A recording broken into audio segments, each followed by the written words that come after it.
ഒരു സിനിമയുടെ first scene തന്നെ ഞെട്ടിപ്പിക്കുന്നതും അവസാനം വരെ നിങ്ങളുടെ എല്ലാ ശ്വാസം പിടിച്ചു വയ്ക്കുന്നതായിട്ട് സിനിമ. ഒരു വീഡിയോ, ഒരു മരണം മതി ഒരു പ്രദേശത്ത് തന്നെ തീയിലാക്കിയാണ് കാണിച്ചിരുന്ന സിനിമ. ഒരു കുടുംബത്തിന്റെ വേദന എങ്ങനെ ഒരു പ്രദേശത്ത് തന്നെ യുദ്ധക്കളമാക്കുമെന്ന് കാണിച്ച സിനിമ.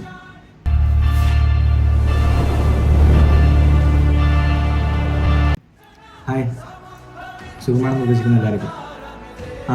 ഇന്ന് പറയാൻ പോകുന്നത് 2022 പുറത്തിറങ്ങിയിട്ടുള്ള ഫ്രഞ്ച് സിനിമയെ കുറിച്ചാണ്. സിനിമയുടെ പേര്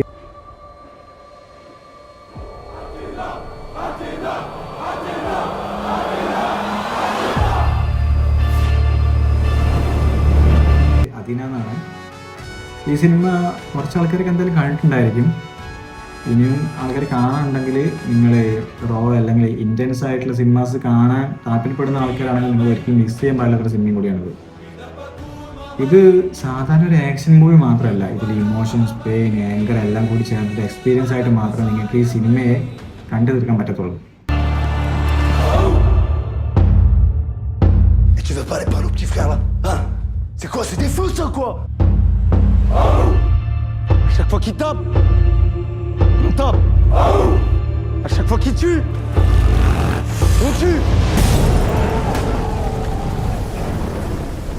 ഈ സിനിമയുടെ കഥ തുടങ്ങുന്നത് തന്നെ ഒരു കുട്ടിയെ പോലീസ് ക്രൂരമായി മർദ്ദിച്ച് കൊലപ്പെടുത്തുന്ന വീഡിയോ ദൃശ്യങ്ങൾ പുറത്തു വരികയും തുടർന്ന് അവൻ്റെ ഫാമിലിയുടെ ലൈഫ് തന്നെ ചേഞ്ച് ആയി പോവുകയും ചെയ്യുന്നു. അവൻ്റെ 3 സഹോദരങ്ങൾ 3 രീതിയിലായിരിക്കും ഈ സംഭവത്തെ കാണുന്നത്. ഒരാൾക്ക് അതിന് റിവഞ്ച് ചെയ്യണമെന്നായിരിക്കും, മറ്റൊരാൾക്ക് അതിനെ ലീഗലി നേരിടണമെന്നായിരിക്കും, മറ്റൊരാൾക്ക് ഈ സംഭവങ്ങളെല്ലാം ഒന്ന് ഒതുക്കിയതിൽ ഒരു സാധാരണ ഒരു ജീവിതത്തിലേക്ക് മടങ്ങി പോകണമെന്നായിരിക്കും. പക്ഷേ കാര്യങ്ങളൊന്നും അവർ വിചാരിച്ച പോലെ ആവുന്നില്ല. പ്രതികാരം അതിനെന്നും പ്രദേശത്തെ ഒരു യുദ്ധകളമാക്കി മാറ്റുകയായിരുന്നു. On va retrouver ceux qui ont fait ça à ton petit frère, que ce soit des gars de chez nous ou pas.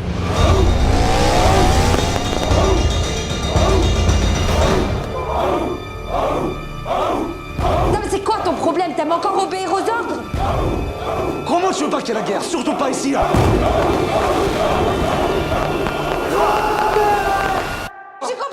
But trust me, ഈ സിനിമ നിങ്ങളെ ഒരിക്കലും ബോറടിപ്പിക്കില്ല. കാരണം ഈ സിനിമയുടെ ക്യാമറ വർക്ക്സ് ആയിക്കോട്ടെ, ബാക്ക്ഗ്രൗണ്ട് സ്കോർ ആയിക്കോട്ടെ, അതിഗംഭീരമാണ്. ഒരു റിയൽ വാർ എങ്ങനെ നടക്കുന്ന ആ രീതിക്കാണ് ഇവരിത് എടുത്തു വെച്ചിരിക്കുന്നത്. ഇതിൽ ഏറ്റവും ഇതിൻ്റെ ഹൈലൈറ്റ് എന്ന് പറയുന്നത് ഇതിൻ്റെ ലോങ് ഷോട്ടാണ്. ക്യാമറ എടുത്തു വെച്ചിരിക്കുന്ന രീതി ഉണ്ടല്ലോ, അങ്ങനെ കഴിവിൻ്റെ പരമാവധി നോക്കിയിട്ടുണ്ടാവും.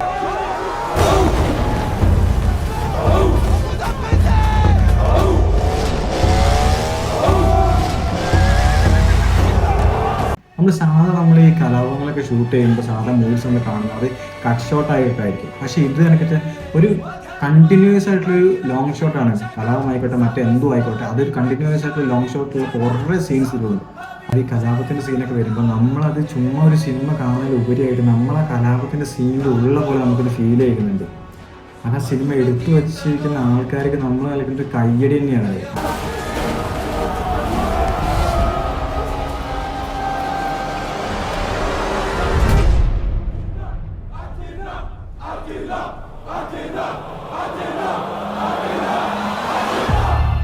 പക്ഷേ ഇത് വേറൊരു ആക്ഷൻ മൂവിയല്ല. ഈ സിനിമ നിങ്ങളോട് വ്യക്തമായിട്ട് പറയുന്നുണ്ട് എങ്ങനെയാണ് ഒരു സംഭവത്തിനുള്ള ദേഷ്യം ഒരു വയലൻസായി മാറുന്നത്, വയലൻസ് എങ്ങനെ എല്ലാം നശിപ്പിക്കുന്നു എന്നുള്ളത്. അവസാനം ആരും ഒന്നും നേടുന്നില്ല, ആരും ജയിക്കുന്നുമില്ല, എല്ലാവർക്കും നഷ്ടം മാത്രമാണെന്നുള്ളത് ഈ ഫിലിം വ്യക്തമായിട്ട് നമുക്ക് കാണിച്ചു തരുന്നുണ്ട്. Mon frère est décédé à 0h30 cette nuit. Pour la mémoire d'Idir, et les coupables seront traduits en justice. Je vous demanderai de rester calme. നമ്മളൊരു സിനിമ കണ്ടിട്ട് അതിനെക്കുറിച്ച് പറയുമ്പം അതിൻ്റെ നല്ലതായിട്ട് നമുക്ക് തോന്നി, അതുപോലെ തന്നെ അതിൻ്റെ പോരായ്മയായിട്ട് നമുക്ക് തോന്നിയ കാര്യങ്ങൾ പറയാൻ അവകാശമുണ്ടെന്ന് വിശ്വസിക്കുന്ന ആളാണ്.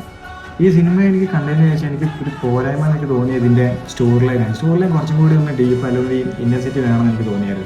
പക്ഷേ ഇതിൻ്റെ ക്യാമറ വർക്ക്സ് ആണെങ്കിലും ഇതിൻ്റെ ബാക്ക്ഗ്രൗണ്ട് സ്കോർ ആണെങ്കിലും ഇത് ഡയറക്റ്റ് ചെയ്തതിൻ്റെ ഭാഗമാണെങ്കിലും അസാധ്യമായിട്ട് ചെയ്തു വെച്ചേക്കുന്നത്. Il est inadmissible d'imaginer que les policiers protègent leurs collègues et prétendent ne pas savoir qui a fait ça dans ce quartier d'Athéna où tout le monde se connaît.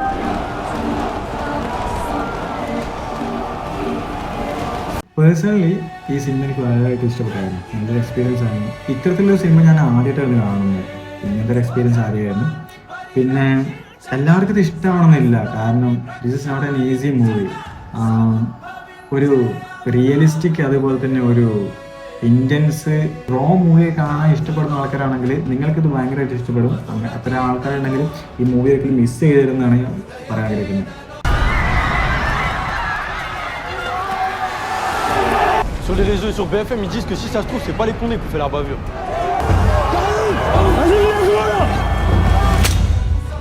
ഇതുപോലുള്ള മൂവീസിൻ്റെ അടുത്തൊരു video ആയിട്ട് വരാം. അതുവരേക്കും